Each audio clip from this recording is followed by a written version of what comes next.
Subay sa mga balita, moabot nga to sa 1,153 ka mga pamilya kung 3,579 ka mga individual ang direktang naapektuhan sa pagbaha sa lungsod sa Tuburan kagahapon.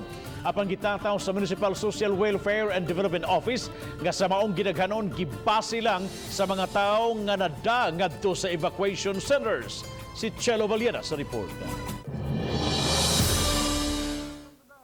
Gipahibaw ni Cherry Dumangon, hepe sa Municipal Social Welfare and Development Office, nga ang 1,553 ka mga pamilya o 3,579 ka mga tao gikan sa unom ka barangay diin apektado sa pagbaha. Iyang gipasabot nga sila lang ang nagda sa mga evacuation center sa unom ka barangay. Labing apektado ang Barangay Poblacion 8 nga miabot sa 905 ka pamilya kung 2,610 ka tao ang direktang apektado. Gisundan kini sa Barangay Mangga nga adunay 130 ka mga pamilya o 531 ka mga tao. Out of that, sir, as of our data lang sa among evacuation, we do have 6 barangays nga nag-evacuate jud mi.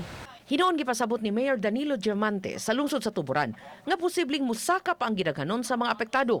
Gihulagbay sa mayor nga grabe kaayo ang pagsaka sa tubig nga gani misud sa kabalayan. Karon nanas atong kay atong along darod tanan na may evacuation center. So dito nato ipandala nya atong giasikaso. Mapasalamaton si Diamante nga may mga truck nga mitabang nga maoy gisakyan sa mga mulupyo nga nag-rescue. So himbalhin ko sakay ko dito. Dito ko muhangyo ako nagpaila ko mayor ko sa Tuburan nga tabangan nato kada kang kinanawag sa mga rescue hunon. So mo among gigamit pag pang-rescue pasakay sa mga tao. Uban ni Renante Quiñones, Chelo Valiena, Balitang Bisdak.